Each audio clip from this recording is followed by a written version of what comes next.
नमो भगवते वासुदेवाय।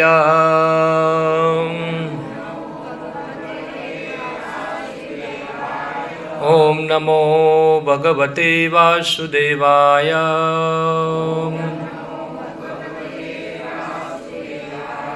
ओम नमो भगवते वासुदेवाय।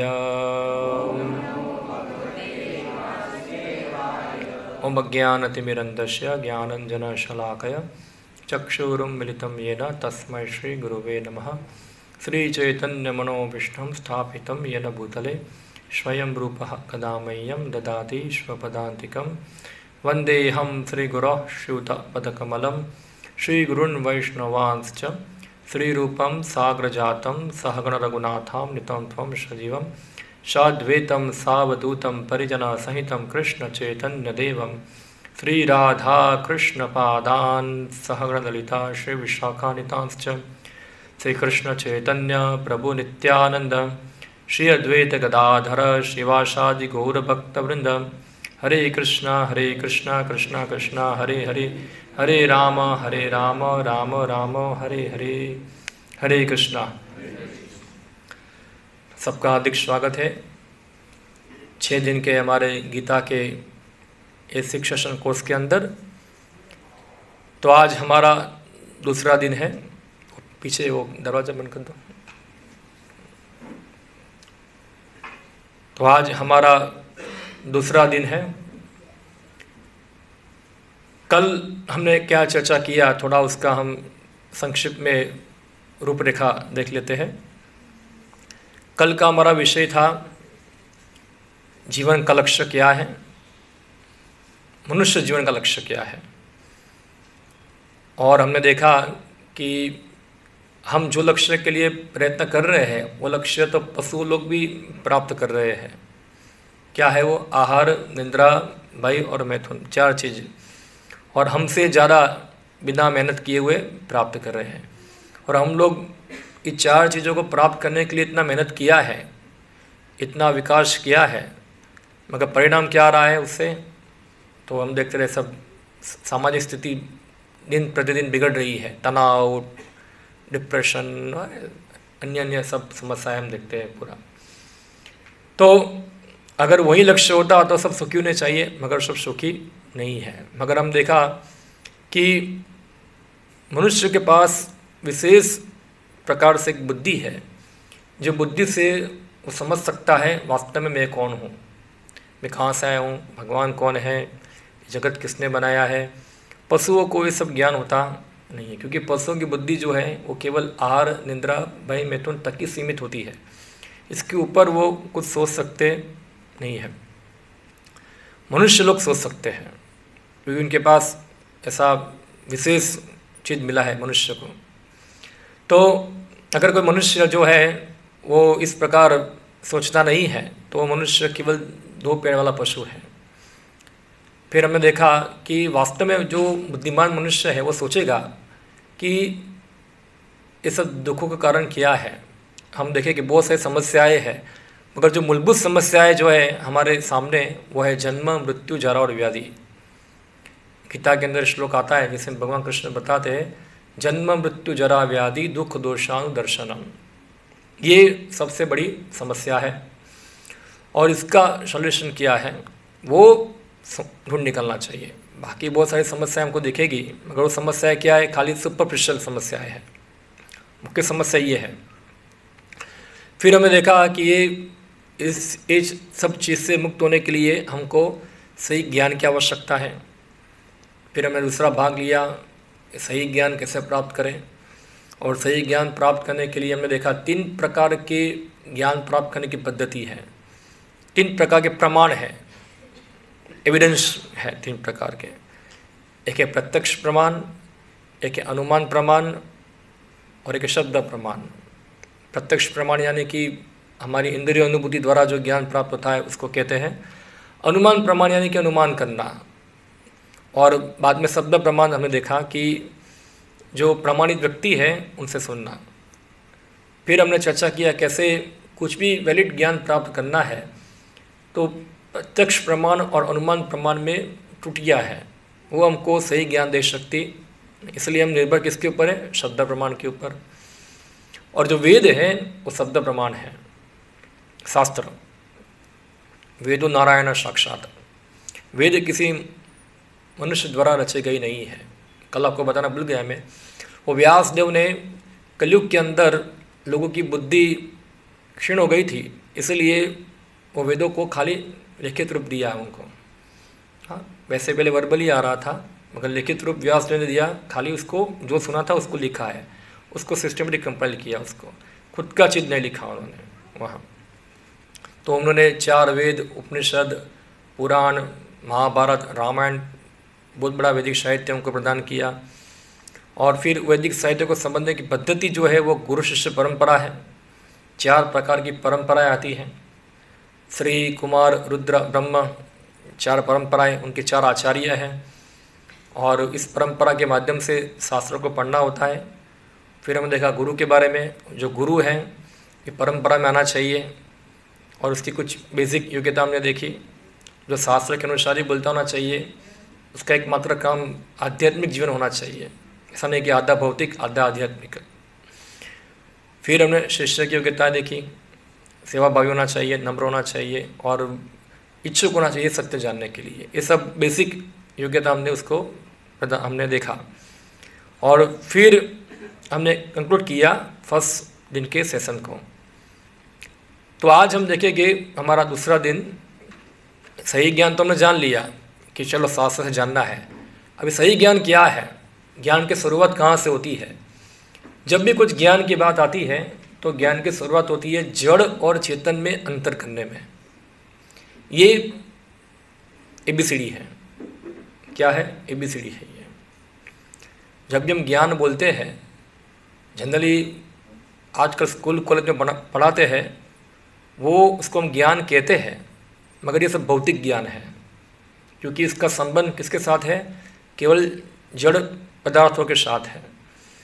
मगर जड़ पदार्थ के परे कुछ चीज़ समझना है हमको, उसको आध्यात्मिक ज्ञान कहते हैं। और आध्यात्मिक ज्ञान की ABCD क्या है? तो आज हम देखेंगे आत्म का विज्ञान। हाँ, ये पूरा जो सेक्शन है भगवद गीता के 2nd चैप्टर के ऊपर आधारित है। दूसरा अध्याय, साइंस ऑफ सोल, आत्मा का विज्ञान। तो आज हम उसको समझेंगे।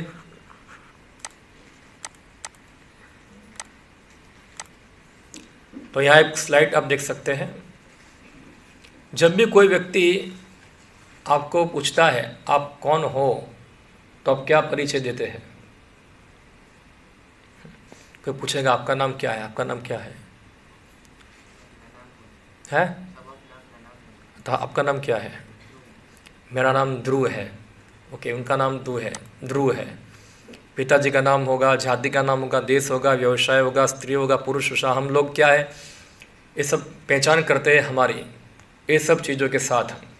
हाँ, मेरा नाम ये है, ये मेरा पिता है, ये मेरी जाति है, ये मेरा देश है, ये मेरा व्यवसाय है, मैं इस जेंडर का हूँ, ये सब हम लोग पहचान करते हैं। वास्तव में क्या है, जो ज्ञान की शुरुआत जो होती है, ये समझना कि हम शरीर से अलग है। क्या है? हम शरीर से अलग हैं, हम जीवात्मा है। हाँ, और आत्मा जो है वो शरीर के अंदर निवास करता है, मगर हम पहचान किसकी देते हैं? शरीर की। और हम अपने आप को क्या मानते हैं? शरीर ही मानते हैं। इसलिए कल हमने देखा था, जो भी हम सुख प्राप्त करना चाहते हैं वो सब सुख किसके है? शरीर के ही है। हाँ, जैसे यहाँ उदाहरण दिया है, एक लड़का जो है इसके हाथ में ब्रश है और हाथ में क्या है? एक पानी की टोटी है। उससे क्या कर रहा है? वो एक पिंजरे की सफाई कर रहा है अच्छी तरह से। मगर थोड़ी देर के बाद देखा तो पिंजरा चमक गया, अंदर का जो पक्षी था वो क्या हो गया? मर गया, बेहोश हो गया, पता नहीं क्या हुआ होगा उसका, कुछ हुआ उसको जो नहीं होना चाहिए था उधर। हाँ, और वो व्यक्ति क्या हो गया? चिंतित हो गया।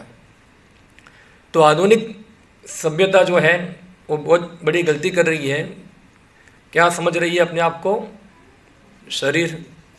और जितने भी कार्य हो रहे हैं वो केवल शरीर के ही मार्जन के लिए ही हो रहे हैं। और जब हमको बोलेंगे लोगों को कि भाई हम शरीर नहीं है, हम आत्मा है, तो लोग क्या बोलेंगे? प्रमाण क्या है? क्या है? हम क्यों माने? प्रमाण क्या है? तो आज हम प्रमाण की ही बात करेंगे। क्या है प्रमाण? प्रूफ क्या है? प्रूफ के बिना कुछ चलता नहीं है। आप बोलते हम शरीर नहीं आत्मा है, तो प्रूफ बताओ हमको, तभी हम मानेंगे, वरना तो हम नहीं मानेंगे। जैसे आजकल हमारे विज्ञान के अंदर सब कुछ अपनी आंखों से देखा होना चाहिए, हाँ, तब इसको प्रूफ मानेंगे। हम लोग हमारे लैब के अंदर टेस्ट ट्यूब के अंदर आत्मा को देखेंगे, उसका फ़ोटो खींचेंगे, फिर हम देख पाएंगे, तब हम मानेंगे कि आत्मा है, वरना नहीं है। सब लोग प्रूफ चाहते हैं। ओके, तो हम ये आज विषय को डिस्कस करते हैं कि हम शरीर से अलग आत्मा है या शरीर ही है। थोड़ा उसको लॉजिकली समझेंगे और अलग अलग एविडेंस के आधार पर भी हम समझेंगे। आधुनिक सभ्यता इज इक्वल टू पिंजरे की सफाई। याद रखिए, इतना आपको याद रह जाएगा ना, तो आप जीवन में बहुत प्रगति कर लेंगे। ऐसा है खाली इतनी याद रह जाएगा कि मॉडर्न सिविलाइजेशन जो है क्या है? पिंजरे की सफाई है। अगर आप कम से कम इतना प्रगति किया है, तो इतना बेसिक समझ जाएंगे तो आप बहुत जान लिया समझो। ओके, तो हम आगे बढ़ते हैं। आत्मा के अस्तित्व का वैज्ञानिक प्रमाण। तो हम आत्मा को अलग अलग तरीके से प्रूफ करेंगे। हाँ, पहला प्रूफ होगा सामान्य समझ, सेकंड प्रूफ होगा सहज समझ, थर्ड प्रूफ होगा चेतना, कॉन्शियसनेस, चौथा प्रूफ होगा मृत्यु के नज़दीक का अनुभव, पांचवा प्रूफ होगा पुनर्जन्म का विज्ञान। ये 5 अलग अलग प्रकार से हम आत्मा को प्रूफ करेंगे, साबित करेंगे। और अगर कोई व्यक्ति इसको स्वीकार नहीं करता है और कहता है कि हम शरीर ही हैं, आत्मा नहीं है, तो ठीक है, तुम प्रूफ करके बताओ क्या है कि हम शरीर ही है, ऐसा है, तो हम वो मान लेंगे। ठीक है, दो में से कोई एक होना चाहिए, या तो हम आत्मा है या तो शरीर है। तो तुम प्रूफ करके बताओ कि हम शरीर हैं, अगर तुम एविडेंस स्वीकार नहीं करते हो तो। बराबर, तो हम आगे बढ़ेंगे। सबसे पहले एक सामान्य समझ हम लेते हैं। तो आप देखिए, इस शरीर के अंदर कितने प्रकार के तत्व हैं। आप सब पढ़ाई किया होगा, शरीर के अंदर क्या क्या होता है? क्या होता है? हैं? ऐसे पढ़ा है स्कूल के अंदर, 5 प्रकार के तत्व होते हैं। क्या होता है? हड्डी होता है, मांस होता है, फिर चर्बी होती है, सब अलग अलग एलिमेंट होते हैं। तत्व को केमिस्ट्री में बोलेंगे कैल्शियम, हाइड्रोजन, ऑक्सीजन, इतने सारे एलिमेंट होते हैं, ऐसा आयरन सब। तो चलो हम बेसिक कुछ तत्व ले लिए। यह क्या है? पानी। कैल्शियम पानी शरीर में होता है, कैल्शियम हड्डी होती है, मैग्नीशियम अलग अलग तत्व होते हैं, फॉस्फोरस, आयरन, ट्रेस एलिमेंट, कितने सारे तत्व होते हैं। अब ये सब तत्वों से क्या है? ये शरीर बना हुआ है, ऐसा हमारा विज्ञान कहता है। और विज्ञान का कहना है कि कोई व्यक्ति का शरीर का कीमत लगाएंगे, उसको स्क्रैप में देना है, तो कितना पैसा आएगा? तो बोलते हैं उसका पैसा कितना होगा? 110 रुपया। कितना मिलेगा आपको? ये उसकी कीमत लगाई हुई है। अगर आपको 110 रुपये कमाना है तो स्क्रैप में दे दो उसको, 110 रुपये मिलेगा आपको, इसकी कीमत है ये। तो यह लिखा है, क्या आपको नहीं लगता कि आप इन रसायनों से संगठित शरीर से कहीं और अधिक मूल्यवान है? क्या हमारी कीमत 110 रुपया ही है? कुछ ज़्यादा होनी चाहिए, क्या है? तो हम उदाहरण लेते हैं, एक शरीर की तुलना करते हैं गाड़ी के साथ। हाँ, एक गाड़ी के अंदर भी कुछ एलिमेंट है, इस शरीर के अंदर भी क्या है? कुछ एलिमेंट है। हाँ, दोनों ही तत्व है। अभी दोनों के तत्वों की कीमत लगाओ आप, कितनी होगी? शरीर के तत्वों की कीमत में लगा दी, कितना हो गया? 110 रुपया। अब एक मुझे गाड़ी कौन सी कंपनी की लग रही है? मारुति सुजुकी की लग रही है, ऐसा है। तो सुजुकी अल्टो है ये, ऐसा लग रहा है। स्विफ्ट है, ओके, मुझे पता नहीं ज़्यादा। तो स्विफ्ट होगी, स्विफ्ट की कीमत कितनी है? 8 लाख 7 लाख कीमत होगी। तो आदमी की कीमत से ज़्यादा ही है ऑब्वियसली। स्विफ्ट गाड़ी तो मीडियम क्लास लोग घुमाते हैं ना, अगर कुछ ज़्यादा पैसे वाला होगा तो ज़रा बड़ी गाड़ी भी घुमाएगा। रॉयल्स रॉयल घुमाएगा या तो फिर मर्सिडीज बेंज घुमाएगा, ऐसा है। तो चलो अभी एक गाड़ी लेके गया, यहाँ ही सब शोरूम है हमारे यहाँ से, बहुत सारी गाड़ी मिलती है। आप में से कोई आदमी गया उधर, और कौन सा शोरूम ज़्यादा हाई गाड़ी बेचता है, महंगी गाड़ी, होंडाई वाला होगा। होंडाई से समझो 40 लाख का गाड़ी ले लिया, शोरूम से बाहर निकला और जामनगर जा रहा था, ब्रिज चढ़ रहा था, वहीं क्या हो गया, एक्सीडेंट।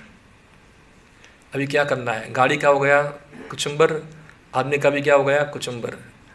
अभी आदमी तो थोड़ा जी रहा है, तो क्या करना है, उसको आदमी को हॉस्पिटल ले जाना चाहिए कि गाड़ी को गैरेज में ले जाना चाहिए, क्या करना चाहिए? आदमी की कीमत 110 रुपया है खाली और गाड़ी की कीमत कितनी है? 8 लाख तो मैंने कम से कम सिर्फ का इतना बताया है, और ये होंडा मोंडा गाड़ी तो ज़्यादा महंगी होगी, ऐसा है।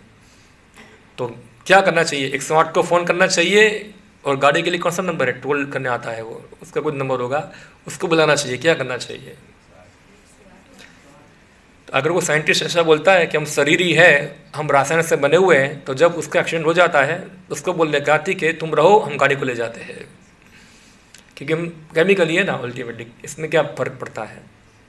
हाँ, हम गाड़ी को गैरेज में ले जाएंगे, पहले गाड़ी की कीमत ज़्यादा है, कुछ पैसा आएगा उसका था, 110 रुपये में क्या आएगा, कुछ नहीं आएगा उसको। तो ये कॉमन सेंस से हम जान सकते हैं कि वास्तव में हम क्यों शरीर को महत्व देते हैं, क्योंकि शरीर के अंदर क्या है, हम जो आत्मा है उसका ड्राइवर है। अब देखिए, तुलना कीजिए, शरीर है, उसमें मुंह है, आंखें हैं, हार्ट है, हाथ पैर है, तो ये सब अंग है शरीर के, उसकी तुलना हमने की है गाड़ी के साथ। तो गाड़ी में क्या होता है, मुंह यानी कि हॉर्न, आंखें यानी कि हेडलाइट, हृदय यानी कि रेडिएटर, और हाथ पैर यानी कि 4 पहिए। मगर गाड़ी के अंदर क्या चाहिए मुख्य व्यक्ति, ड्राइवर। क्या चाहिए, ड्राइवर कहाँ है, ड्राइवर तो होना चाहिए ना उसके अंदर। हाँ, देखिए क्या हुआ, क्या महत्वपूर्ण है, क्या अधिक महत्वपूर्ण, शरीर या कार? 110 रुपये का शरीर है और बहुत महंगी गाड़ी है 7 लाख रुपए की, क्या करना चाहिए? तो एक कॉमन सेंस इसको कहते हैं, सामान्य समझ। और इवन हम देखेंगे हमारे डे टू डे लाइफ के अंदर भी हम देखेंगे, हम बोलते ये मेरा हाथ है, ये मेरा सिर है, ये मेरी आंखें हैं, ये मेरा नाक है, मेरा मुंह है, हम सब मेरा मेरा बोलते हैं। मगर मैं कौन हूँ? हम नहीं बोलते कि मैं आँख हूँ, ऐसा है। हम नहीं बोलते मैं नाक हूँ, ऐसा है। यानी कि हम शरीर को हमारी संपत्ति बनाते हैं, शरीर हमारी प्रॉपर्टी है, हम शरीर से अलग है, हम उसको ऑक्यूपाई करते हैं। ना कि हम बोलते हैं कि मैं, यानी कि मैं ये आँख हूँ, मैं नाक हूँ। अब शरीर के सभी अंग निकाल दीजिए, हम क्या बोलेंगे, ये मेरा अंग है, मेरा अंग है, मेरा अंग है, मगर मैं उससे अलग हूँ। तो कॉमन सेंस है कि हम समझ सकते हैं कि हम शरीर से अलग है। सामान्य एक छोटा बच्चा समझ जाएगा इसके द्वारा भी। दूसरी एक चीज़ है, आप देखिए, एक व्यवहारिक जीवन में हम देखेंगे ऐसा, तो कोई व्यक्ति मर जाता है तो हम क्या बोलते हैं, गुजराती में શું કે जतो रहो। हाँ, हिंदी में क्या बोलते हैं, चला गया, और इंग्लिश में बोलेंगे पास्ट अवे। तो आप देखिए, आपके सामने तो पड़ा हुआ है वो, कौन चला गया, सामने पड़ा हुआ है वो व्यक्ति। क्यों रो रहे हो आप मरने के बाद? उसके साथ रहो, बैठो उसके साथ, क्यों रो रहे हो? वो व्यक्ति तो वहाँ ही है, कौन चला गया? यानी कि कभी भी आपने वो व्यक्ति को देखा ही नहीं है, इसलिए तो आप रो रहे हैं उसको देख के। आपने क्या देखा है, उसके शरीर को ही देखा है, आपने वो व्यक्ति को अभी देखा नहीं है। इसलिए आप क्या मानते थे, ये शरीर ही। इसलिए अगर आपने सच में उसको देखा होता तो आप क्यों रो रहे हैं उसको जाने के बाद? शरीर सामने पड़ा हुआ है, बस कौन सा केमिकल अंदर नहीं है, साइंटिस्ट को बोल सकते हैं शरीर में सभी केमिकल मौजूद है, कौन सा केमिकल कम हो गया है उसको डाल के जिंदा कर दो वापस, इससे चालू हो जाएगा शरीर। हार्ट बिगड़ गया है, नया हार्ट डाल लो। हाँ, कुछ अभी तो हार्ट सबका निकाल देते हैं, नया हार्ट डाल लो उसके अंदर, कुछ भी चेंज कर दो और फिर से क्या कर दो, जीवित कर दो शरीर को। क्या जीवित कर सकते हैं वो लोग ऐसा? तो फिर कैसे हम बोले कि हम सब केमिकल हैं, हाँ, संभव नहीं है। फिर जैसे मैंने बताया लॉजिक, मेरे बाल, मेरे नाक, मेरे हाथ, मेरा सट, मेरा पाँव, मैं कौन हूँ, हाँ, मैं कौन हूँ। तो ये भी कॉमन सेंस है। हम मेरा मेरा कहते हैं मगर मैं इससे अलग हूँ। इसको कहते हैं इंट्यूटिव अंडरस्टैंडिंग, अंतरह ज्ञान, अंतस्फुरना।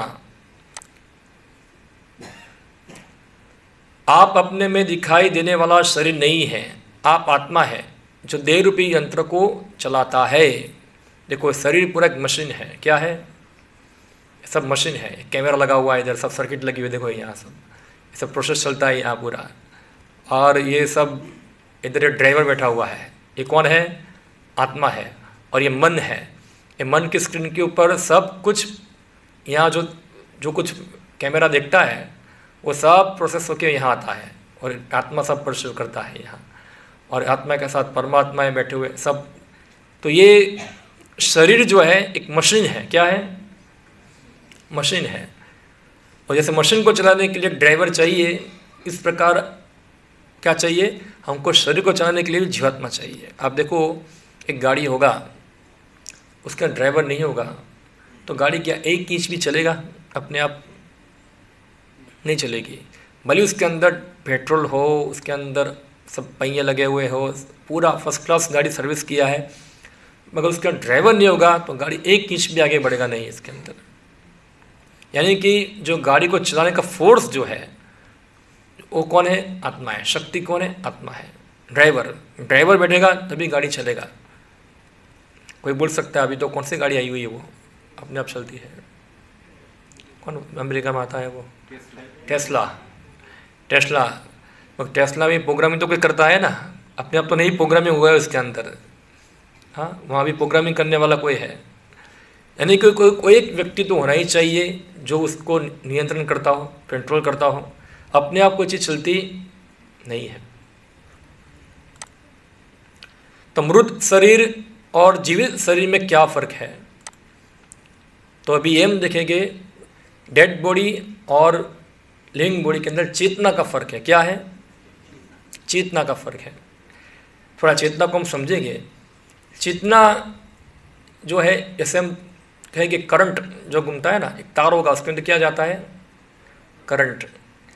इस शरीर के अंदर भी चेतना करंट जैसा काम करती है।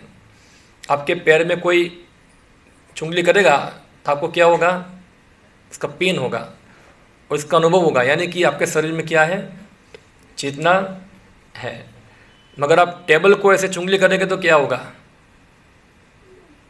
वो कोई रिस्पॉन्स देगा आपको, यानी कि इसके अंदर चेतना नहीं है। अब डेड बॉडी को चुंगली करेंगे तो क्या होगा, कोई रिस्पॉन्स आएगा उससे। इसे डॉक्टर लोग पता है ना क्या करते हैं, चेक करने के लिए उसको सुई लगाते हैं, इधर पैरों में लगाते हैं, इधर पैरों में ऐसे हाथ घुमाते हैं, क्या चेक करने के, चेतना है कि नहीं है, सब चेक करते हैं। आप बाहर सबको बोला नहीं,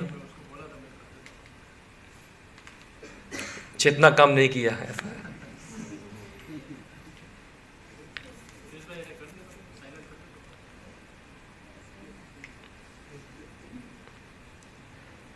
तो हाँ, चेतना जो है वो क्या है, चेतना जो है वो उसके आधार पे हम आत्मा के अस्तित्व को समझ सकते हैं। आपको उदाहरण बताऊँ मैं, ऐसा सिंपल उदाहरण है ऐसा, जैसे बारिश का ऋतु है और आकाश के अंदर सूर्य हमको दिखेगा नहीं। कोई आपको पूछेगा कि अभी दिन है कि रात है, आप बता सकते कि नहीं बता सकते, कैसे बता पाएंगे आप? हाँ, क्या होगा, कौन बोला जुगाड़ू, हाँ, उजाला होगा। इसलिए सूरज तो आपने देखा नहीं, फिर भी आप कैसे बोल सकते दिन है, क्योंकि उजाला है। उजाला ही प्रमाण है कि सूरज है, ये हो गया ना। उजाले का कारण क्या है, सूर्य। तो चेतना का कारण कौन है, आत्मा है। आत्मा है इसलिए चेतना है। और चेतना यानी कि थिंकिंग, फीलिंग और विलिंग, ये चेतना के लक्षण हैं। सोचना, अनुभव करना, इच्छा करना, ये चेतना का लक्षण है। सोचती है, सोचता है। तो आप देखिए, एक मशीन जो होगा, ये मशीन के अंदर विचार करना, अनुभव करना और इच्छा करना वो होता नहीं है। क्या मशीन ऐसा कर सकता है? इसे उदाहरण दूं मैं आपको। सपोज एक मशीन है, ये क्या एक गुलाब है, उसको एक आदमी भी देख रहा है और एक कैमरा भी देख रहा है, दोनों लोग देख रहे हैं। क्या कैमरा जो होगा वो गुलाब की सुंदरता को अनुभव कर पाएगा? उसके अंदर इच्छा होगी ऐसी कि गुलाब को मैं किसी को दूँ, या उसकी सुगंध को सूंघ पाएगा, वो अनुभव कर पाएगा? वो थिंकिंग, फीलिंग, विलिंग उसके अंदर होगी ऐसी? नहीं, क्योंकि मशीन में चेतना नहीं है। चेतना उससे अलग है। चेतना एक व्यक्तित्व है हमारा, जो ये सब चीज़ को महसूस करते हैं। थिंकिंग, फीलिंग और विलिंग, चेतना। तो क्या हम एक शक्तिशाली रोबोट या कंप्यूटर क्या है? हम लोग, आपको उदाहरण देता हूँ मैं क्या है, आप समझ जाएंगे। जैसे कि एक जगह के ऊपर एक अभी पहले चल रहा मिस वर्ल्ड, मिस यूनिवर्स होता था ना, ऐसा एक बहुत बड़ा एक स्पर्धा चल रहा है वहाँ, और सब दुनिया से सब लोग आए हुए स्पर्धा में भाग लेने के लिए, और सब जजों की बेंच बैठी हुई है, सब जज है यहाँ, और सब बड़े बड़े कैमरे लगे हुए हैं शूट करने के लिए।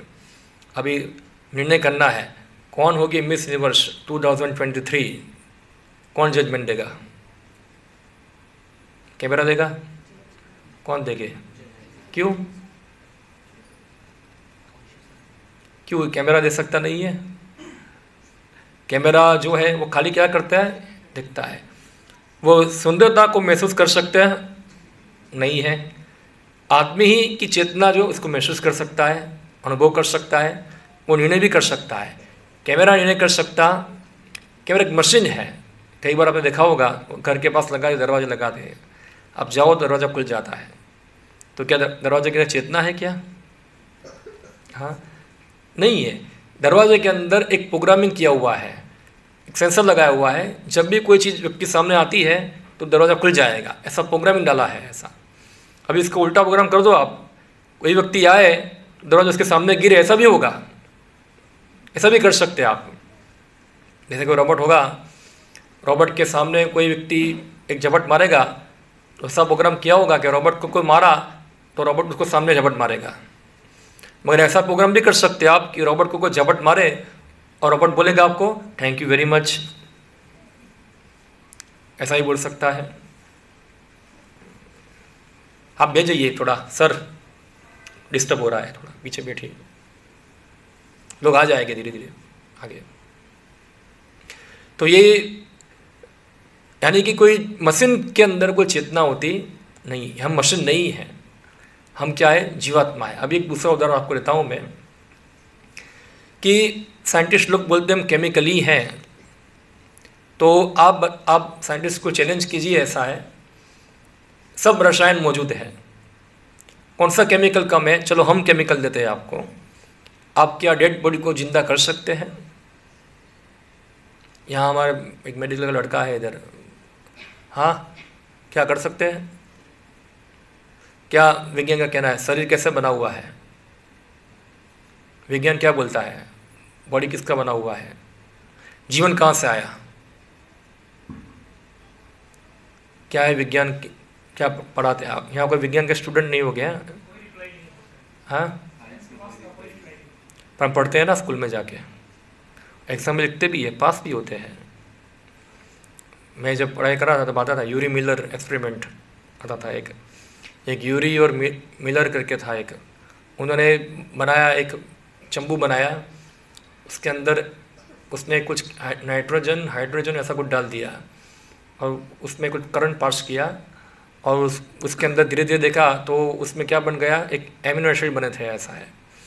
और एमिनो एसिड जो है वो बता रहे कि amino acid basic fundamental element है जीवन को बनाने के लिए।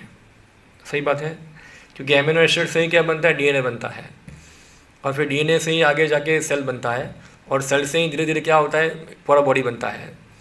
तो यानी कि जो एमिनो एसिड है वो किसका बना हुआ है, नाइट्रोजन और हाइड्रोजन का, और नाइट्रोजन हाइड्रोजन तो पूरा दुनिया में पाए जाते हैं।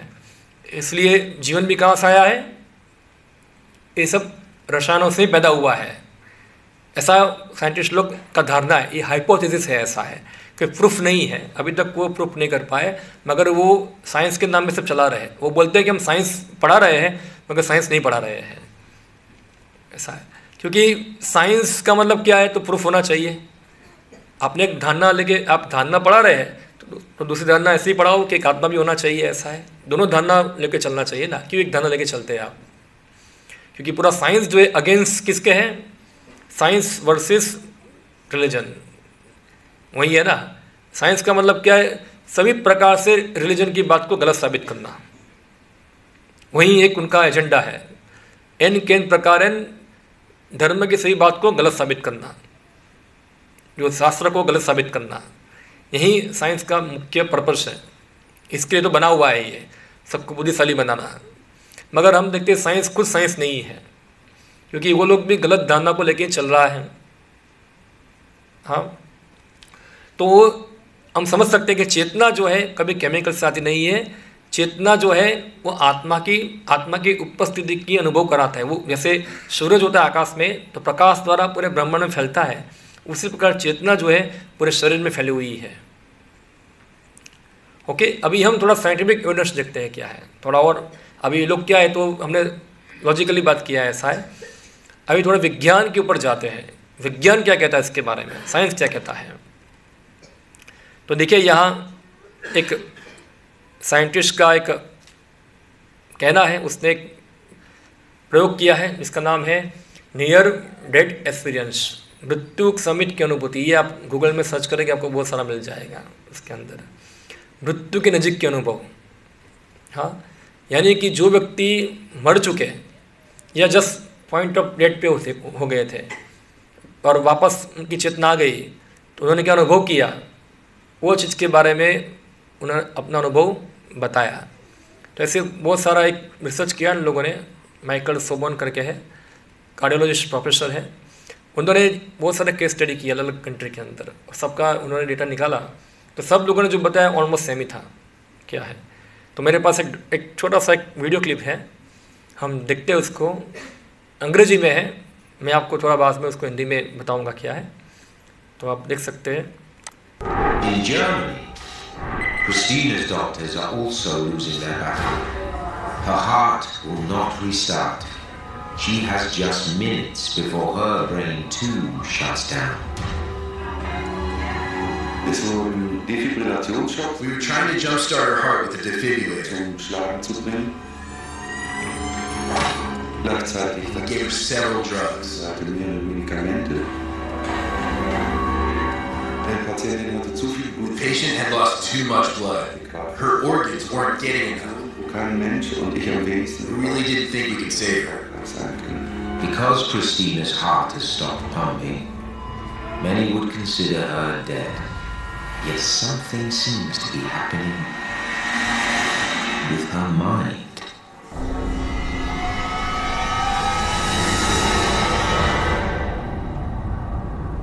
Das nächste, was ich wieder weiß, ist, ja, dass ich wohl unter der Next thing I know, I was hovering underneath the ceiling of the room. I could see down on myself laying on the operating table. And I saw the surgeons and heard them talking to each other. The scenario was pretty hectic. I realized that this was about life or death. To help understand near-death experiences, some researchers focus on the content of these episodes.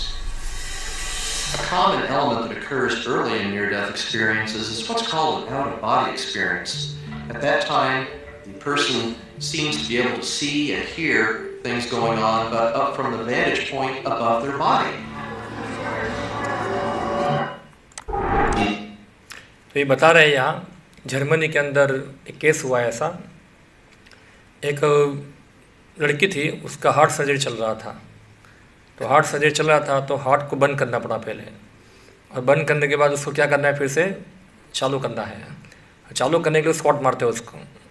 तो shot मार रहे थे, उनका heart चालू हो रहा नहीं था और पूरा काट पाट के रखा था पूरा, तो खून भी बहुत निकल गया था। और ये डॉक्टर लोग पूरा प्रयास कर रहे हैं हार्ट को चालू करने के लिए, मगर हार्ट चालू हो रहा नहीं है। तो डॉक्टर लोग सोचा अभी क्या होगा, ये पेशेंट तो गया, ऐसा है, क्योंकि ऑलरेडी सब लाइफ के सिम्टम्स क्या हुए सब जा रहे थे, ऐसा है, इसको बचा पाएंगे नहीं। और बहुत प्रयास करने के बाद चालू गया, हार्ट चालू हो गया।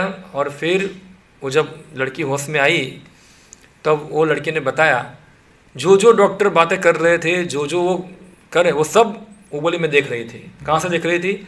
मैं अपने आप को भी देख रही थी, यानी कि उसकी बॉडी को देख रही थी वो, हाँ, कि इसको काटा हुआ है और उस प्रकार सब बातें कर रहे, सब ये सब कर रहे, और एग्जैक्टली क्या क्या चर्चा हुआ वो सब डॉक्टर को बताया। डॉक्टर आश्चर्य हो गए कि ये तो बेहोश थी, कहाँ सुना उसने, उसका माइंड भी बंद था, ब्रेन पूरा जीरो है, उसका कोई विचार भी नहीं चल रहा, ब्रेन भी डेड हो चुका है, कुछ चल नहीं रहा, कहाँ से ये सब हो रहा है ये। यानी कि फिर लोगों ने ऐसा रिसर्च प्रारंभ किया, तो उन लोगों ने सब डॉक्टर लोगों ने सोचा, ऐसा समझा कि जब कोई व्यक्ति मृत्यु के नज़दीक होता है तो शरीर से कुछ चीज़ अलग हो जाती है, अलग हो जाती है, और वो कुछ ऊपर रह के सब चीज़ को देख पाती है पूरा। तो इसको कहते हैं नियर डेथ एक्सपीरियंस। ये साइंटिफिक एविडेंस है, ऐसा है, यानी विज्ञान वाले को विज्ञान की भाषा में समझाते हैं हम लोग क्या है, कि विज्ञान लोग इसमें मानते हैं, तो कई विज्ञान वाले बोलते हैं ऐसा कि इस प्रकार से शरीर से कुछ अलग चीज़ है जो शरीर को चलाती है। ऐसे बहुत सारा केसेस जो होगा, आप गूगल पे सर्च करेंगे आपको मिल जाएगा, नियर डेथ एक्सपीरियंस। तो शरीर के बाहर की अनुभूति, आउट ऑफ बॉडी एक्सपीरियंस, ये अमेरिका के अंदर 11 से 14% लोग जो है वो मेंटली एंड फिजिकली हेल्दी है, और उनको क्या है OBE, इसको OBE कहते हैं, आउट ऑफ बॉडी एक्सपीरियंस, शरीर से बाहर निकले का अनुभव, तो शरीर से बाहर निकल गया है, हाँ, तो इसको ये अनुभव होते हैं। तो समझ सकते हैं शरीर से हम अलग व्यक्ति है। और ऐसे बहुत सारी बुक्स है उसके ऊपर, ये सब जो लिखी गई है, खास करके यह पुनर्जन्म के ऊपर, जो हमारा लास्ट एविडेंस है, ये पुनर्जन्म का विज्ञान क्या है, यानी कि आत्मा जो है उसका जन्म भी होता है, इसका नया शरीर भी बनता है पूरा। तो ये भी एक साइंटिफिकली उसको वेरीफाई किया गया। कौन है ये साइंटिस्ट? इयान स्टीवनसन है। कहाँ का प्रोफेसर है? यूनिवर्सिटी ऑफ वर्जीनिया, और साइकेट्री का प्रोफेसर है ये। तो उसने बहुत सारे केस स्टडी किए, ये सब उसके केस हैं जिसमें से स्टडी किया है। उसमें से एक केस जो है उसमें हम लिया इधर, वो है एक शुक्ला कर की लड़की का, जो 5 साल की थी, और तो उनके साथ श्री सेन गुप्ता और 5 और लोग थे जो उनके साथ बतापरा गांव में गए। जब वो वहाँ पहुँचे तो शुक्ता जो है उनको गांव के हर कोने कोने में ले जा रही है, वहाँ कहाँ जाना है, कहाँ घूमना है, कहाँ जाना है, सब जा रहा है। और सीधा कहाँ पहुँच गई? एक अमृतलाल चक्रवर्ती का एक घर है, वहाँ पहुँच गई, और उसको जाके बोल रही है ये मेरे ससुर है, अपने पूर्व जन्म के बारे में बता रही है वहाँ उधर। तो ये लड़की जो छोटी थी तो अनासरा बकती थी, ऐसा क्या है क्या है। तो एक बार उनके पिताजी ने पूछा कि क्या, कौन सा गांव का नाम बोल रही है? तो एक बार सब लोग मिलके उसको ले गए वहाँ, कहाँ? उसके गांव ले गए। तो गांव ले गए, तो गांव में जाके पहली बार गांव जा रही है वो, तो मगर ऐसा लग रहा है कि वो गांव में रहती ही है, उसका सब रास्ता पता है, कहाँ जाना है, कहाँ घूमना है, कहाँ फिरना है। और सीधा एक घर के पास चली गई, और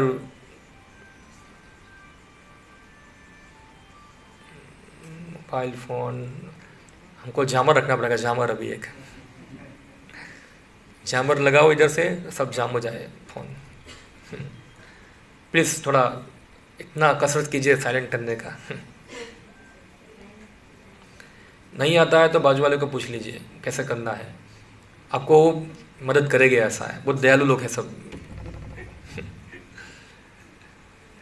तो ये लड़की जो है वहाँ पहुँची, और वो एक जगह से अंदर घुस रही थी। तो बोला ये इधर दरवाज़ा था, क्यों दरवाज़ा नहीं है इधर? तो घर वाले बताए दरवाज़ा तो 10 साल पहले था, ऐसा, अभी तो निकाल दिया उसको, अभी दीवार कर दिया इधर। यानी कि उसको पता है कि पहले दरवाज़ा था यहाँ उधर। यानी कि ऐसे बहुत सारे एविडेंस हैं जिसमें व्यक्ति के पूर्व जन्म की स्मृतियाँ जो है उसको होती है। ऐसे दूसरा भी केस है ऐसा, एक लड़का था, छोटा लड़का था, वो बचपन से ही प्लेन खेलता था। तो एक प्लेन का नाम बोलता है, ये प्लेन ये प्लेन ये प्लेन। तो पिताजी बोले क्या प्लेन कर रहा है, कौन सा नाम बोल रहा है। तो एक बार उन्होंने सर्च किया तो ये प्लेन उनको मिला। कहाँ? वो प्लेन था अमेरिका की नौसेना के अंदर, नौसेना में था, जो बड़ी बड़ी शिप आती है ना उसमें से उड़ाते हैं प्लेन को। तो वो कहाँ लगा हुआ था, वो जब जापान के साथ युद्ध हुआ था तो अमेरिकी नौसेना वहाँ थी, वहाँ से वो बम फेंक रहा था जापान के साथ युद्ध करने में। तो जापानी लोगों ने प्लेन को गिरा दिया था और वो उधर मर गया था, प्लेन क्रैश में मर गया था। तो पूरा रिपोर्ट उसने वहाँ देखा और वो बस प्लेन उड़ा रहा था, बोला मैं प्लेन उड़ाऊँगा, मैं फाइटर प्लेन उड़ाऊँगा। ऐसा क्यों? क्योंकि उसकी पूर्वजन्म की स्मृतियाँ थी, वो प्लेन से ज़रा अटैच था, इसलिए उसको भी वही जन्म भी प्लेन ही उसको उड़ाना है वहाँ उधर। तो ये हम देख सकते हैं, ऐसे पाई जाती है स्मृतियाँ। जैसे ये लड़की जो है जान पाई ये मेरा पति है, ये मेरे बच्चे हैं, ये मेरी सास है, ये मेरे ससुर है, सब जान पाई। मगर अभी 5 साल की बच्ची है और सब बूढ़े हो चुके हैं वो। तो क्यों? पूर्वजन्म की स्मृतियाँ हैं इसको। आप देखिए, कोई व्यक्ति को कोई किसी से मारा जाता है तो वो व्यक्ति, ये डॉक्टर स्टीवनसन बताते हैं, if the previous life ended in stabbing there would be phobia of bladed weapon. कोई व्यक्ति किसी तरह मरा है ना तो हमेशा वो चीज़ से डरता है। वो हमेशा, सपोज कोई आग में जल के मर गया है तो आग से वो डरता है। वो कोई पानी में डूब के मर गया है तो पानी से क्या है, डरता है वो। क्यों? क्योंकि वो जो इम्प्रेशन है उसके दिमाग में है। इसको फोबिया कहते हैं। वो फोबिया पता है ना आपको, होता है कोई कुत्तों से डरते हैं, कोई चिपकली से डरते हैं, कोई सांप से डरते हैं, फोबिया होता है ऐसा। तो ये फोबिया होता है किसी को वेपन से मारा हुआ है।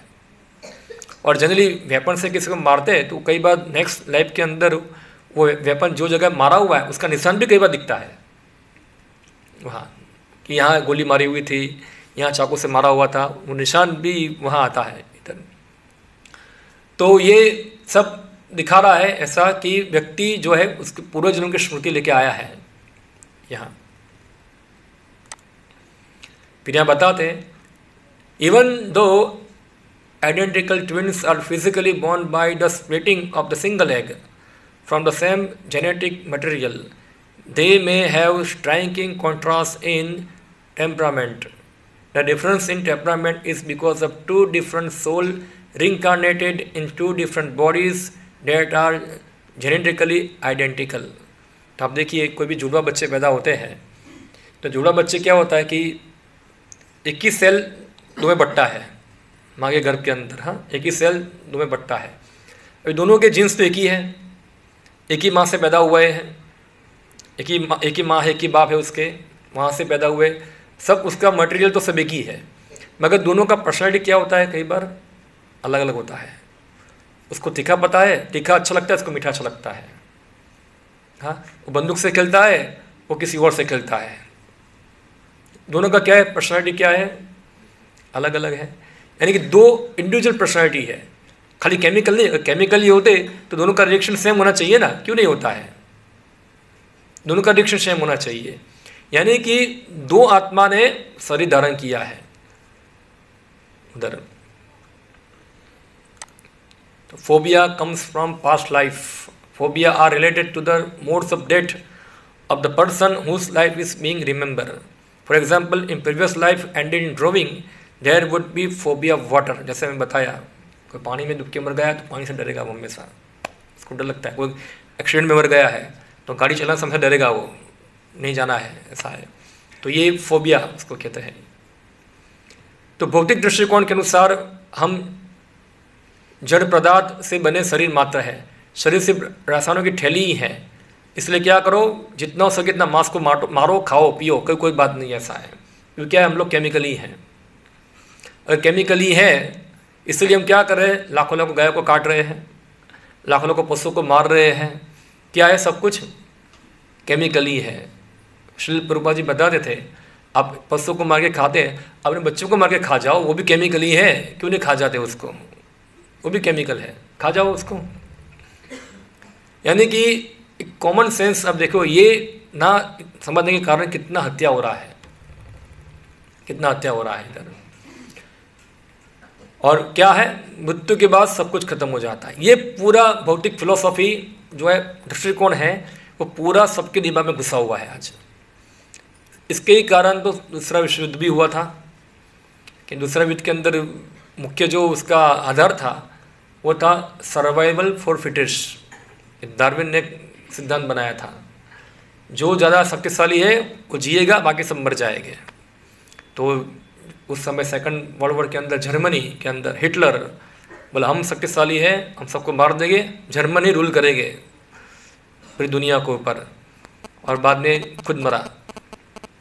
तो ये कितना सारा वॉर को पैदा करता है, कितनी सारी ट्रेजरी होती है, क्योंकि हम क्या समझते हैं सब केमिकल ही है।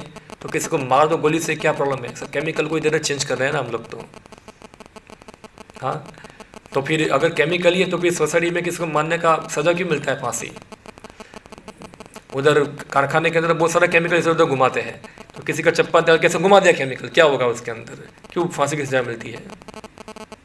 हाँ, तो ये सब प्रकार के मोरल, सब प्रकार के एथिक्स सब खत्म हो जाते हैं यहाँ से, अगर हम ये धारणा लेके चलते हैं कि हम क्या है, केवल केमिकल ही है।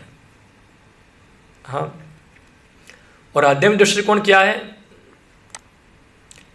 हम हड्डी मांस से बने भौतिक शरीर नहीं है, हम आत्मा है जो भौतिक शरीर में फंसा हुआ है। जब शरीर मृत हो जाता है तो हमारा मृत्यु नहीं होता है। हाँ, यानी कि मृत्यु के बाद भी क्या है, शरीर रहता ही है। अभी हम आत्मा के लक्षण के बारे में देखेंगे। तो आत्मा जो है क्या करती है, शरीर बदलती है। ये श्लोक गीता में दूसरा अध्याय 22 नंबर का श्लोक है, इसमें बताया श्लोक है, मांसाम से जीर्णानि यथा विहाय नवानि गृणानि नरोपराणि तथा शरीराणि विहाय जीर्णानि अन्यानि संयानि नवानि देहि। किसने गीता पढ़ा है आप में से? ओके, ये श्लोक पढ़ा है, क्या उसका अर्थ है, कौन बताएगा?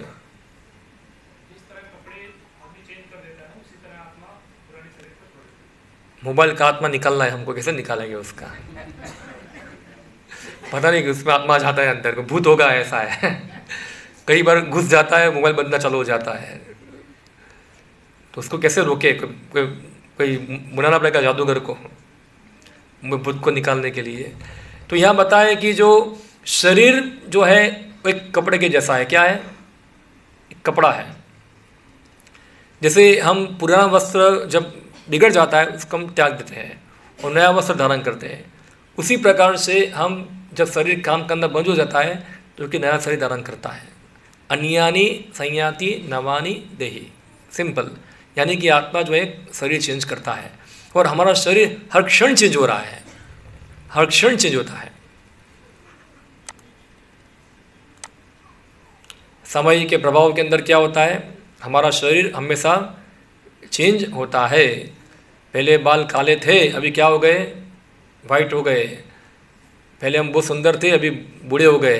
समय क्या हो रहा है, सब कुछ क्या कर रहा है, चेंज कर रहा है। पहले खेलते थे, फिर शादी किया, फिर बूढ़ा हो गया, फिर मर गया, अपनी बीबी की कब्र के सामने रो रहा है, फिर उसकी कब्र भी बन गई वहाँ। तो ये क्या है, सब हमारी शरीर बाल्यावस्था, किशोरावस्था, युवावस्था, वृद्धावस्था प्राप्त करते हैं और अंत में क्या करते हैं, मृत्यु को प्राप्त करते हैं। यानी कि शरीर जो हमेशा बदलता है।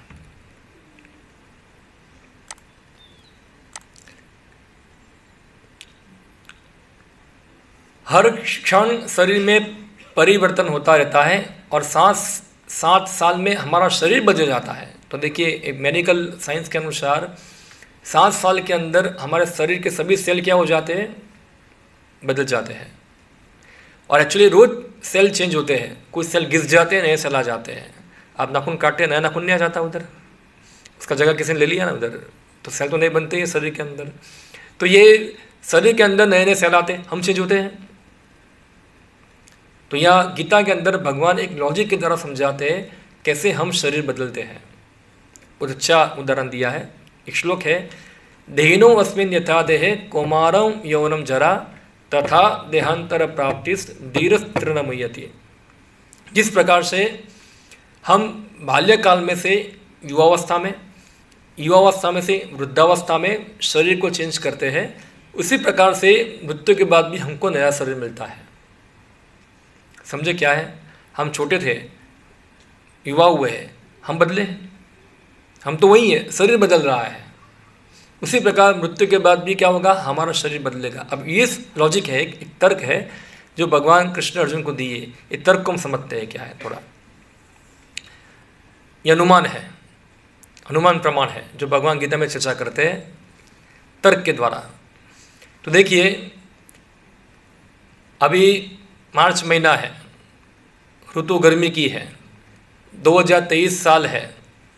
2022 में मार्च महीने में कौन सी ऋतु थी? अभी तो तीनों चल रही है, मगर जनरली गर्मी की ऋतु है, हम समझते हैं। 2022 में क्या था? गर्मी होगी। 2021 में क्या था? कोई 1960 वाला है? 1960 को देखा है मार्च महीना? कोई यहाँ कितना साल? 40, 50, 60, 63 ईयर का कोई आदमी है यहाँ? हाँ, आपने 1960 देखा है आपने? उसमें गर्मी था मार्च महीने में? है, था, वो बोल रहे थे ऐसा है। और 1950 के अंदर भी गर्मी होगा मार्च महीने के अंदर। तो 2050 में मार्च महीने में क्या आएगा? गर्मी आएगा। क्यों? हम ये अनुमान लगाते हैं क्यों गर्मी आएगा? क्योंकि जो पहले के जो प्रमाण हमने देखे ऐसा है कि हर बार मार्च महीने में घटना रिपीट होती है, वही आ रहा है, वही आ रहा है। तो जब कोई घटना बार बार रिपीट होती है तो इससे हम भविष्यवाणी कर सकते हैं कि ये घटना भी आगे जाके यही होने वाली है, ऐसा है। तो ये तर्क है। हाँ, तो यहाँ से हम समझ सकते हैं कि हम शरीर बदल रहे हैं, चेंज हो रहा है। इवन ये जीवन के अंदर हम शरीर चेंज करते हैं, यानी कि अनुमान लगा सकते हैं कि मृत्यु के बाद भी शरीर हमारा चेंज होगा। तो ये भगवान कृष्ण अर्जुन को इस प्रकार बताए, तथा देहांतर प्राप्तिश धीर सत्र न मुह्यति। धीर व्यक्ति जो है ऐसे परिवर्तन से मोहित होता नहीं है। फिर जो आत्मा है खाली मनुष्य शरीर में नहीं जाती है, आत्मा तो बहुत सारी योनि में जाती है। अभी कुछ लोग होते हैं वो बोलते हैं कि मनुष्य बनने के बाद मनुष्य ही बनेगा, कुत्ता बनने के बाद कुत्ता ही बनेगा, बिल्ली बनेगा बिल्ली ही बनेगी। अरे बाप रे, बहुत भयंकर है ये तो। जो कुत्ते की आत्मा है हमेशा कुत्ता ही रहेगी। वो तो बेचारे ने क्या किया कि कुत्ता ही रहेगा, वो ऐसा है। और मनुष्य में से मनुष्य ही रहेगा। वाह, क्या प्रमाण है? कोई प्रमाण नहीं है, मेरा अनुमान है, ऐसा बोलते हैं। मगर हम देखिए शास्त्र क्या कहते हैं। हाँ, शास्त्र क्या कहते हैं? शास्त्र कहते हैं कि आत्मा जो है 84 लाख प्रकार की योनियों में भ्रमण करती है। अलग अलग योनियाँ हैं। ये बोर्ड लगाया पीछे देखो, पूरा योनि का लिस्ट दिया है, पद्म पुराण में है। जलजा नवलक्षाणी, पानी के अंदर कितने हैं वो आगे आएगा, आपको लिस्ट दिखाता हूँ मैं, देखेंगे हम लोग।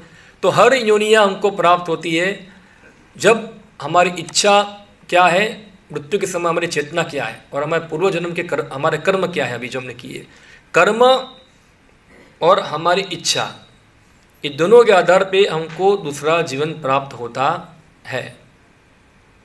हमने कार्य क्या किए हैं। अगर किसी की इच्छा है कि मुझे राजा बनना है, मगर उसके कर्म क्या है, अच्छे नहीं है, राजा तो बनेगा, वो जरूर बनेगा, मगर जरूर नहीं कि मनुष्य समाज में राजा बनेगा। वो राजा बनेगा, कुत्तों का राजा बनेगा, चींटी का राजा बनेगा, बिल्ली का राजा बनेगा, जो जो उसकी अधिकार है उस प्रकार से वो राजा बनेगा वहाँ।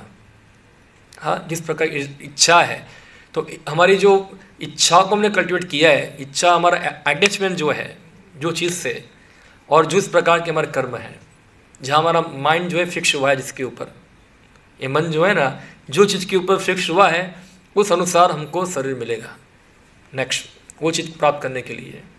हाँ, और गीता के अंदर ये मेरा मत नहीं है, ये मेरा मत कौन बताए? ये भगवान कृष्ण बताए।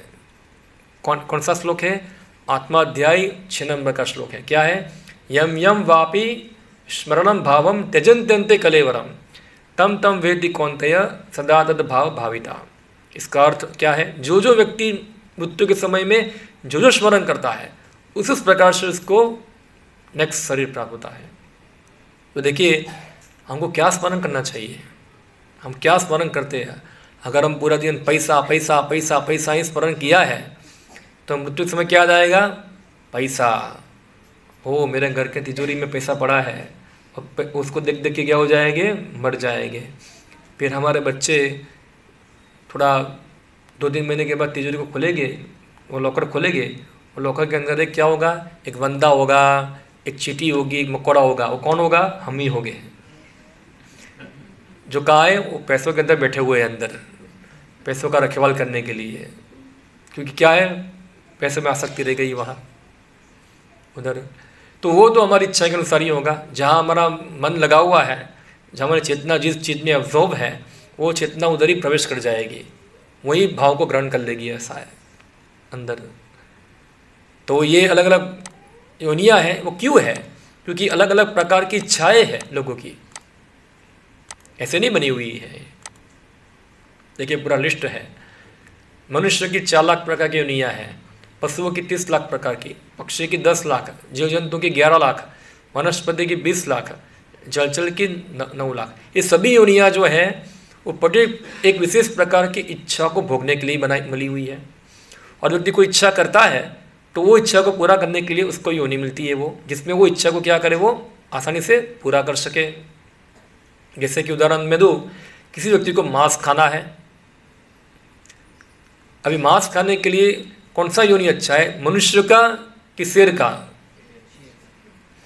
तो अगर कोई मनुष्य जीवन में मांस खाता है तो यानी कि प्रकृति उसको देखेगी कि यार तुमको कितना कष्ट लेना पड़ता है, तुमको मांस खाने के लिए एक पशु को खरीद के लाना है, उसको काटना है, उसको पकाना है, उसको चबाना है, चबाने के लिए तुम्हारे पास दांत भी नहीं है, उसको पका के तुमको चबाना है, उसको डाइजेस्ट करना है, तुमको डाइजेस्ट भी नहीं होता है, कितना कष्ट होता है। एक काम करते ही तुमको शेर का शरीर दे देते हैं, ऐसा है।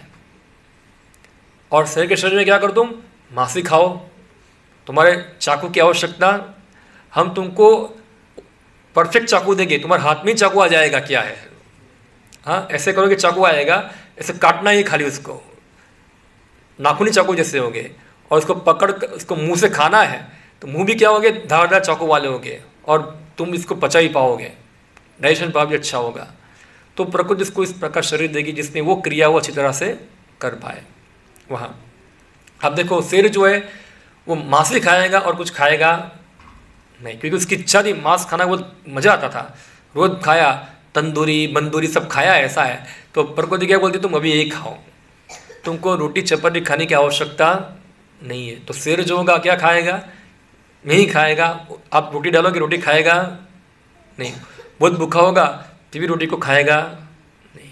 क्यों, कंडीशन है वो, उसको ऐसा शरीर मिल गया है कि उसको यही खाना है बस, क्योंकि मैंने इच्छा की थी ना खाने की, तो प्रकृति ने मुझे सहायता किया है कि तुम वही खाओ। तो हमने जो इच्छा किया वो इच्छा करने से हमको प्रकृति ने इस प्रकार का शरीर दे दिया, और वो शरीर में जो हमारी इच्छा है वो पूरी करना है हमको। अभी शरीर में हम आ गए, अभी शरीर में आ गए, इच्छा पूरी करने जा रहे हैं, बहुत सारी परेशानी भी आ रही है, तो हमारी इच्छा है वो आने के अंदर, हमारी इस प्रकार इच्छा हमने बनाया था, इसमें दोष किसी का नहीं है, हमारा ही दोष है। हाँ, तो ये सब योनियाँ जो है वो हमको हमारी इच्छा हमारे कर्मों के अनुसार मिलती है।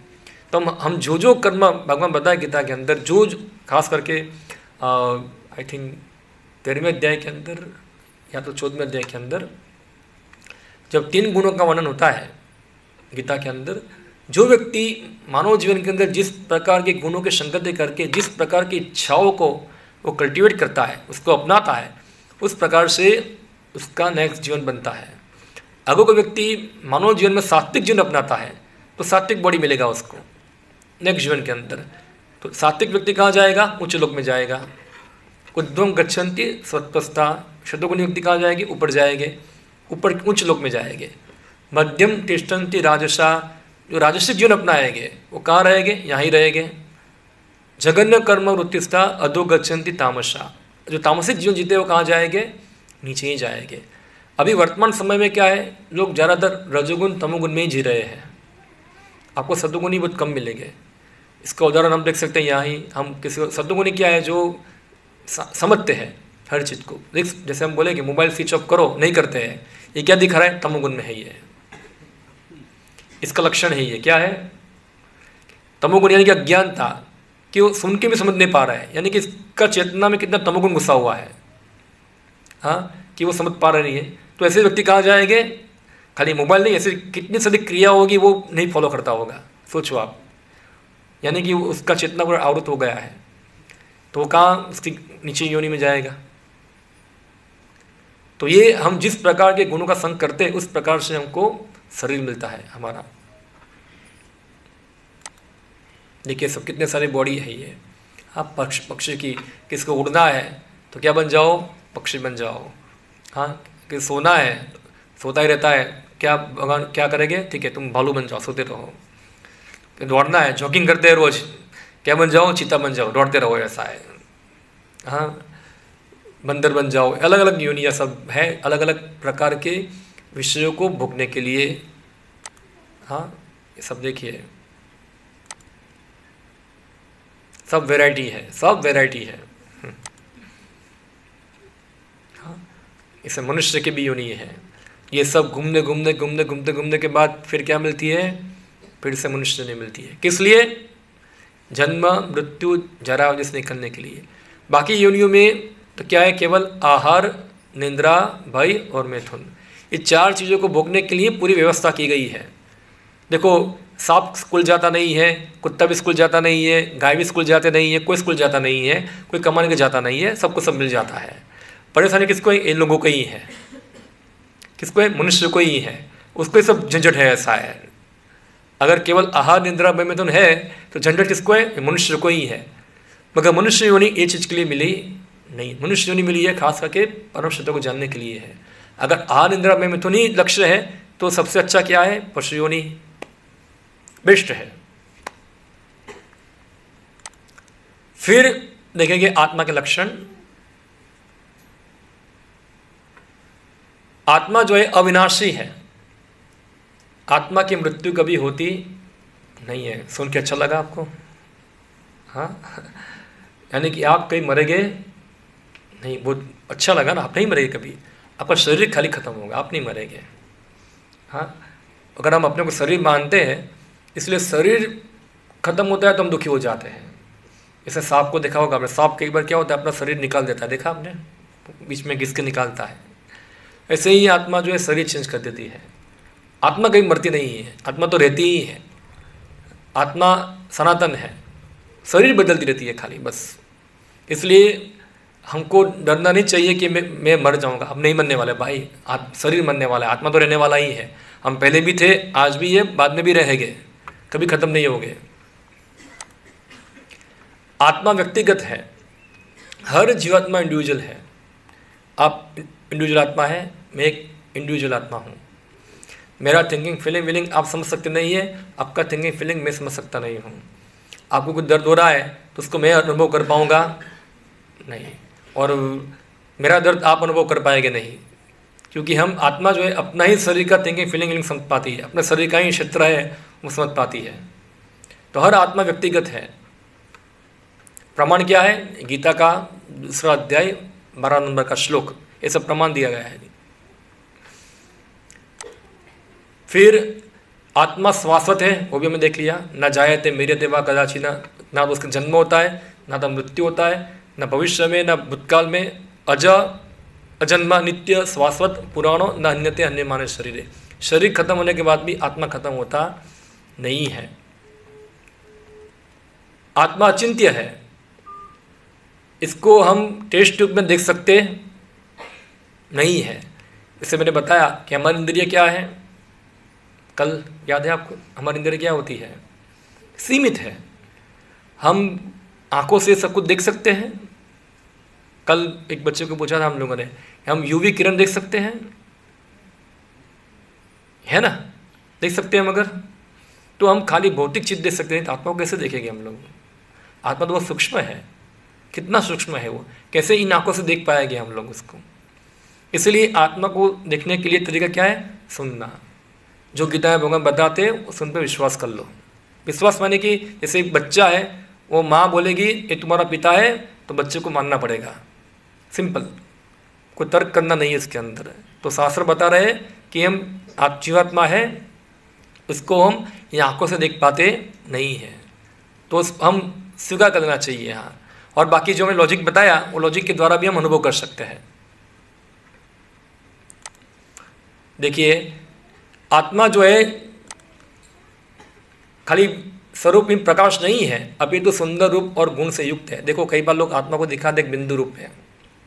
हाँ, देखो आत्मा बिंदु नहीं है, आत्मा एक व्यक्ति, एक पर्सनालिटी है पूरा। अगर आत्मा बिंदु होती तो फिर जड़ पदार्थ, जड़ में आत्मा घुसती है तो इतना सुंदर रूप कैसे हो जाता है? और रूप कौन देता है? देखो आपका शरीर है, अगर शरीर में कपड़ा है, ये कपड़े का बाई सब वैसा क्यों बना है? क्योंकि शरीर ऐसा है। तो आत्मा के भी ये सब उसकी दिव्य इंद्रियाँ है, इसीलिए उसको भी शरीर ऐसा मिला है वहाँ। मगर अभी क्या है, वो अभी भौतिक इंद्रियों से कार्य कर रही है, मगर आत्मा की खुद की दिव्य इंद्रिया भी है। मगर अभी क्या है, उसके पर आवरण आ चुका है भौतिक पदार्थों का। जैसे ही आत्मा जड़ पदार्थ में प्रवेश करता है, वो जड़ पदार्थ का क्या हो जाता है? रूप हो जाता है। और जैसे ही आत्मा छोड़ता है शरीर को, वो जड़ पदार्थ क्या बन जाते हैं? सब खत्म हो जाते हैं। हाँ, माँ के गर्भ में आत्मा प्रवेश करता है, शरीर बन जाता है। और जैसे ही कोई आदमी ने शरीर छोड़ दिया, आत्मा चला गया, थोड़े घंटों के बाद क्या हो जाता है? शरीर सड़ना चालू हो जाता है।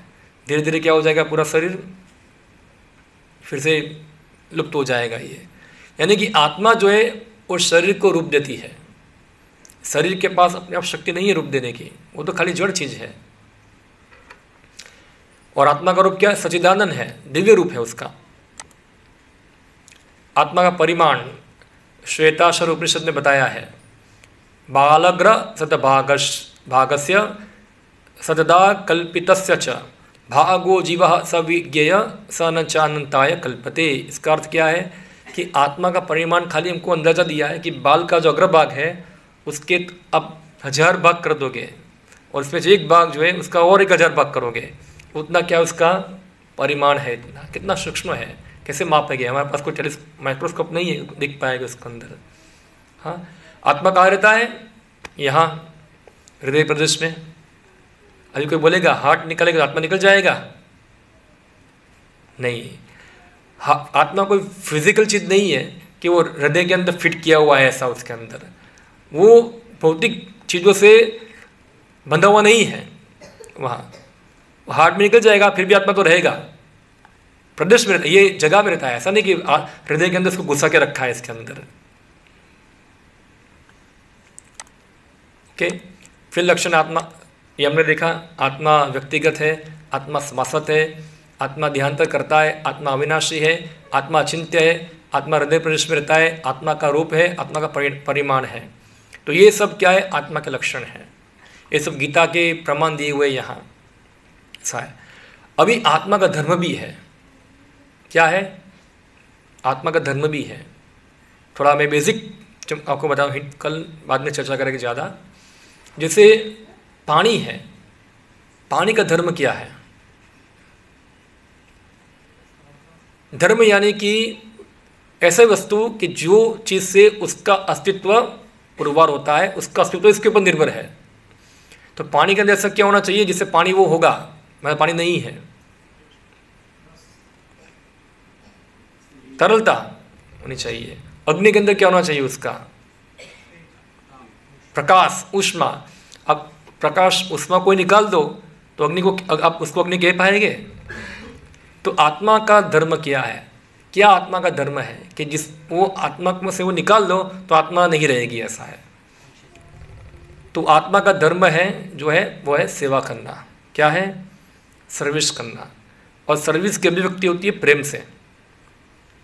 प्रेम इमोशन है और सर्विस इमोशन को प्रेजेंट करने का एक माध्यम है। क्या है? सेवा। यह आत्मा का लक्षण है, प्रेम करना, सेवा करना। और हम लोग जो भी जीवात्मा है, जहाँ जहाँ जीव है वहाँ एक क्रिया चलती ही है। सब लोग क्या कर रहे हैं? सर्विस ही कर रहे हैं। मगर किसको सर्विस कर रहे हैं? सब लोग सेवा कर रहे हैं किसकी? अपने इंद्रियों की सेवा कर रहे हैं। क्योंकि सब किसके गुलाम हैं? अपने इंद्रियों के गुलाम हैं, अपने मन के गुलाम हैं। या तो कुत्ते की सेवा करते हैं, नहीं करते हैं, या तो फिर बीबी की सेवा करते हैं, बच्चों की सेवा करते हैं, देश की सेवा करते हैं। सेवा तो करना ही है सबको। कोई बोलेगा नहीं कि मैं सेवक नहीं हूँ, सेवा तो करना ही है। मगर किसकी सेवा करना, कहाँ सेवा करना, वो किसी को पता नहीं। इसलिए क्या होता है कि व्यक्ति अपनी सेवा के ऑब्जेक्ट को ना मिलने के कारण वो क्या होता है, असंतुष्ट रहता है। तो कल हम देखेंगे कि हमारे सेवा का ऑब्जेक्ट कौन है, हाँ, और कौन है वो भगवान, क्या है भगवान, कौन है, कहाँ है, उनके नाम क्या है, अलग धर्म क्यों है, इतने सारे शास्त्र क्या है, ये सब क्यों इतना बनाया हुआ है, बहुत सारे भगवान हैं, भगवान है कि नहीं है, पहले तो ये है, और भगवान है तो कौन है, इतने सारे भगवान है, पूरा भगवान का सुपर मार्केट लगा हुआ है, और इतने सारे धर्म का सुपर मार्केट लगा हुआ है, क्या है सब, ये कौन सा धर्म सही है। तो ये सब चीज़ हम जो होंगे कल डिस्कस करेंगे। और कल का जो टॉपिक है थोड़ा लंबा है, थोड़ा लंबा है। आज का टॉपिक थोड़ा छोटा था, कल का थोड़ा लंबा है। तो कल आप समय पे आएंगे तो हम समय पे चालू करेंगे, और थोड़ा 10 मिनट थोड़ा हम ज़्यादा चलेगा, कम से कम 9 बजे तक चलेगा, ऐसा है। तो आप लोग इस प्रकार से देखिएगा अपना टाइम। तो आज ही हमने आत्मा के विषय में जाना, क्या जाना कि आत्मा के प्रमाण क्या है होने के। तो हमने देखा अलग अलग सहज समझ देखा, हाँ, केमिकल का उदाहरण दिया, गाड़ी और क्या मनुष्य का 110 रुपये का शरीर, और क्या था मैगी गाड़ी, ये उदाहरण दिया हम लोगों ने। फिर हमने देखा कि मेरा हाथ, मेरा पाँव, मेरा न, कोई आदमी मर जाता है तो मरने के बाद कहाँ गया, वो देखा हमने। फिर हमने मृत्यु के समय का अनुभव देखा, पुनर्जन्म देखा हम लोगों ने। ये सब तरीके से हम जान सकते हैं कि हम क्या है, शरीर नहीं, हम आत्मा है। अभी कोई व्यक्ति कहेगा कि नहीं हम शरीर ही है, ठीक है, तुम प्रूफ करो कैसे शरीर है हम लोग। अभी कैसे हम प्रूफ करेंगे उसको, कौन है ऐसा जो स्वीकार नहीं करना कि हम शरीर से अलग आत्मा नहीं, हम शरीर ही है। तो प्रूफ करो कैसे हम शरीर है। तो प्रूफ नहीं, हम विज्ञान के पास प्रूफ नहीं है अभी, ऐसा है। ओके, तो यहाँ हम समाप्त करते हैं। किसी को कोई प्रश्न हो विषय के ऊपर तो आप थोड़ा पूछ सकते हैं, हाँ, मैं उसका उत्तर देने का प्रयत्न करूँगा। जो भी आपका विषय में प्रश्न होना ज़्यादा जरूरी है। ओके, कोई प्रश्न हो तो आप बताइए विषय के ऊपर, साइंस और सोल के ऊपर। हाँ, ब्रह्म सर्वव्यापी है या आत्मा? ब्रह्म का मतलब क्या है, आप क्या समझते हैं? हाँ हाँ, तो अब ऐसे पहले तो आपको जाना पड़ेगा ब्रह्म क्या है। वो ब्रह्म कौन है? तो आत्मा परे नहीं है। आत्मा जो है इसका उत्तर भगवान कृष्ण गीता में दिया है। क्षेत्रज्ञाम माम च वेति माम सर्व क्षेत्रसु भारत। पढ़ो आप, कौन सा अध्याय, आई थिंक 14वां अध्याय है, 14वां अध्याय में या 13वें अध्याय में आता है ये। इसमें जो 2 प्रकार की आत्मा है, एक जीवात्मा और एक परमात्मा। जीवात्मा जो है वो अपने क्षेत्र को ही व्याप्त है। जैसे मैं हूँ, मैंने बताया ना, मेरे शरीर में क्या होता है मैं ही जान पाता हूँ कुछ हद तक, सब तुक नहीं जान पाऊँगा। मुझे यहाँ कोई चिमटी खंड रहा है तो मुझे ही अनुभव होगा, आपको नहीं होगा। तो मेरी चेतना यहाँ तक सीमित है। अगर जो परमात्मा है उसकी चेतना सब जगह सीमित है, सब जगह फैली हुई है वो। तो आपकी जो दुख है और मेरा जो दुख है उसका अनुभव वो भी कर सकते हैं, क्योंकि उनकी चेतना सर्वव्यापी है। मगर इसका मतलब नहीं है कि हम और वो एक ही है, ऐसा नहीं है। हमारी चेतना सीमित है, उनकी चेतना क्या है, असीमित है। ये फर्क है, कल आएगा विस्तार से। ओके, और कोई प्रश्न किसी का इसके ऊपर? प्रश्न नहीं हो रहा, यानी कि या तो खबर सब कुछ पता चल गया या तो कुछ नहीं पता चला। 4 लाख मनुष्य योनियां होती हैं। हाँ, मैंने बताया 4 लाख मनुष्य योनि होती है। उसमें मनुष्य योनि में कौन कौन से प्रकार है? मनुष्य योनि में कौन कौन से प्रकार है, तो आप देखो अलग जातियाँ हैं, अलग अलग प्रजातियाँ हैं, सब वेराइटी है ना मनुष्य की। अलग अलग रेस है, कोई अफ्रीकन है, कोई अमेरिकन है, कोई इंडियन है, कोई चाइनीज़ है, सब अलग अलग वेराइटी नहीं मनुष्य की भी। हाँ, कितनी वेराइटी है, कोई ठिंगना है, कोई लंबा है, कोई चाड़ा है, सब कितनी वेराइटी होती है। तो अलग अलग रेस होती है। रेस यानी कि आप देखो अलग एक प्रकार की जातियाँ होती है, जिसमें आपको सेम ऐसे ही मनुष्य मिलेंगे। आप चाइना में जाएंगे, सबका नाक कैसा होगा, अंदर होगा, तो चाइनीज रेस है ये। अमेरिका में जाएंगे सब लंबे हो गए, यूरोप में जाएंगे तो ऐसे सब वाइट स्किन हो गए, वहाँ अलग रेस है। इस मनुष्य की अलग वेराइटी है पूरी। ठीक है, ओके। और कोई प्रश्न किसी का विषय के ऊपर? ओके, तो यहाँ हम समाप्त करते हैं। हरे कृष्णा। तो एग्ज़ाम के लिए हमने आपको बोला था, फॉर्म भेजा था, सबने भर दिया? तो सब लोग भर के भेज दीजिए, वो आपको भर के देना है। कोई अनाउंसमेंट करना है? हाँ, ओके।